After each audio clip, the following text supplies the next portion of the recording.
A reminder that his team isn't Hollywood. They're real, and they're ready. Cristiano Ronaldo's security is different. Precision, military grade. He hired twin brothers, Sergio and Jorge Ramalho, both former Portuguese armed forces. Elite commandos who fought in Afghanistan. They've protected politicians, Supreme Court judges. Now they protect one of the most famous athletes on earth. Ronaldo's security team travels with him constantly.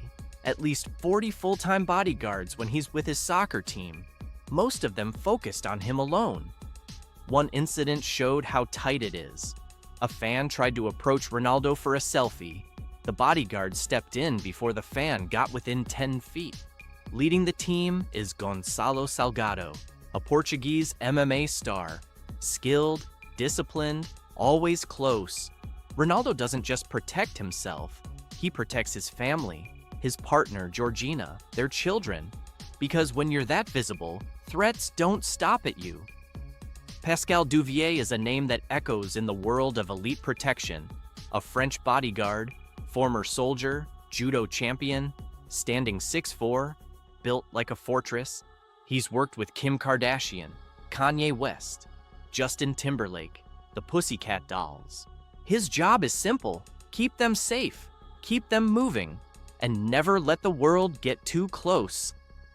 Duvier runs his own security firm now, Protect Security, a company built on discretion, strength, and precision. But his name became globally recognized for one reason. He wasn't there the night Kim Kardashian was robbed in Paris. October 2016, a luxury hotel, late night.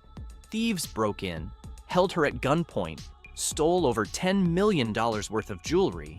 It was terrifying, traumatic, and public. People asked the same question: where was her bodyguard? Duvier was off duty that night, out with her sisters, and many believe if he'd been there, it wouldn't have happened. Because that's what a bodyguard like Duvier does. He changes outcomes. Not through violence, through presence. The kind that makes people reconsider their plans. Duvier's background is intense. He served in the military, trained in combat, then became a competitive judo athlete.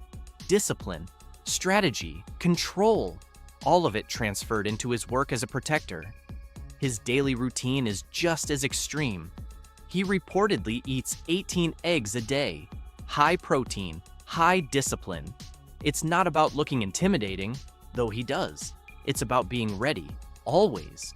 Because when you're responsible for someone's life, you can't have an off day. You can't be tired, distracted, weak. You have to be a machine. And Duvier is quiet, observant, unshakable. He moves through crowds like water, smooth, fluid, but impossible to stop. His clients trust him with their lives, not just their safety, their peace of mind. Because when you're famous, fear is constant. Every stranger could be a threat. Every crowd could turn. Duvier's job is to remove that fear, to stand between chaos and calm. And he does it without ever stealing the spotlight. Now, let's talk about the philosophy behind all of this. Because bodyguards aren't just hired for their size. They're hired for their mindset. A good bodyguard doesn't react. They anticipate.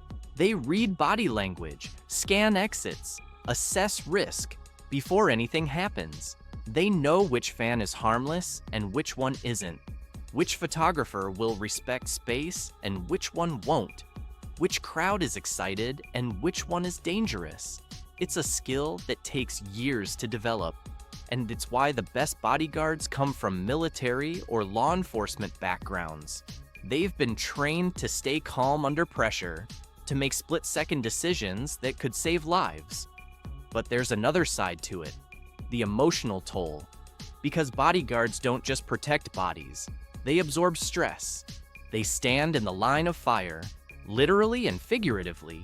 They take the hit so their client doesn't have to. And they do it without recognition.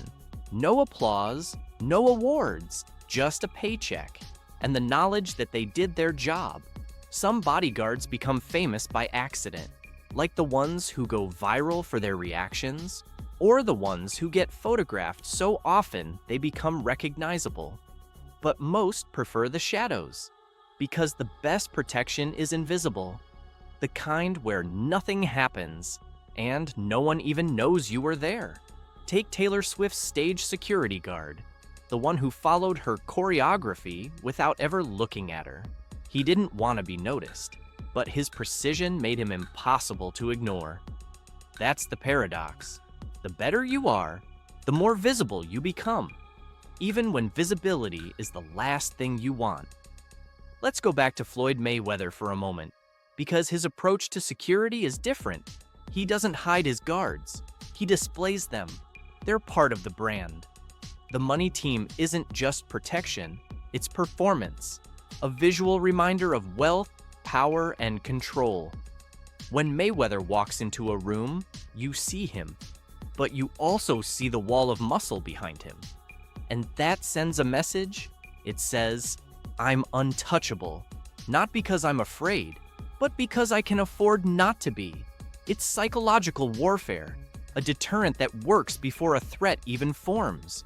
Contrast that with someone like Cristiano Ronaldo. His security is tight, but quieter. The Ramalho twins don't draw attention. They blend in, move efficiently. You wouldn't know they were ex-military commandos unless someone told you. But they're always there, scanning, watching, ready. Ronaldo's approach is about family. He's not just protecting himself, he's protecting his partner, his children, his legacy. And that requires a different kind of security.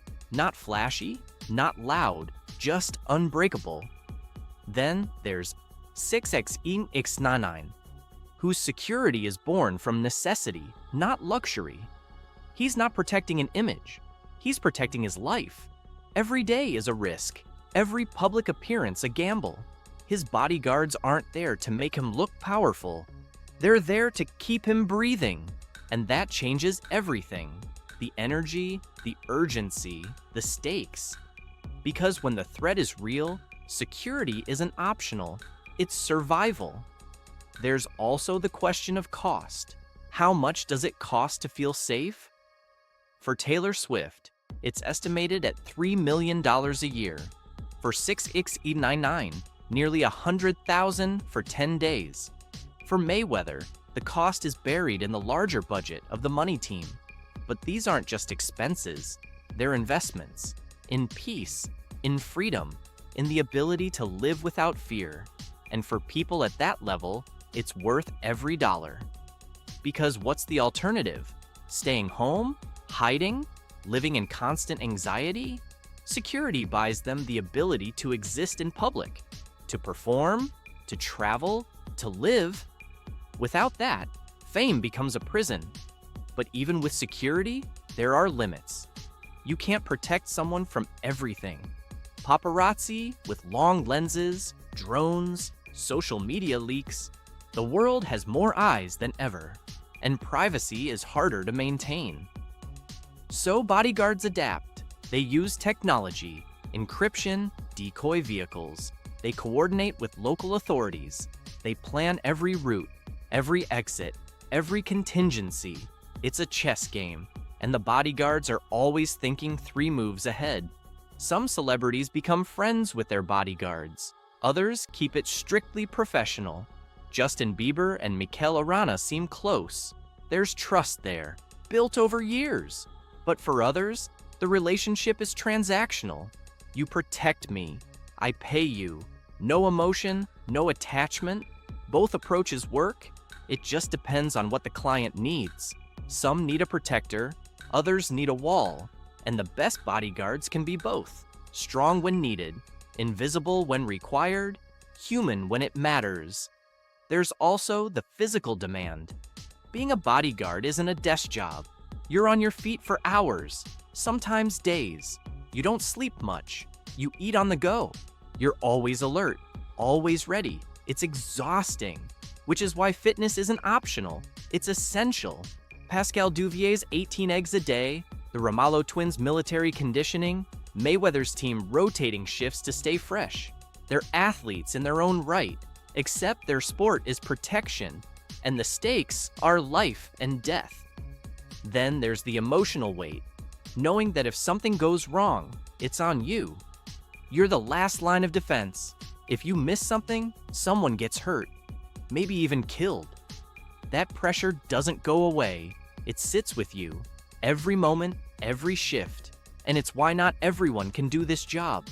You need more than muscle. You need mental toughness, focus, calm under fire. Because the moment you panic, you've already lost. Some bodyguards retire early, burned out, worn down.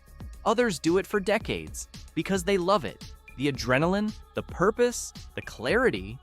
For them, it's not just a job, it's a calling. And when you see them in action, silent, steady, unbreakable, you understand why. They're not just protecting people, they're protecting moments, allowing someone to perform, to create, to live freely, even if just for a night. And in a world that's constantly watching, that's worth everything.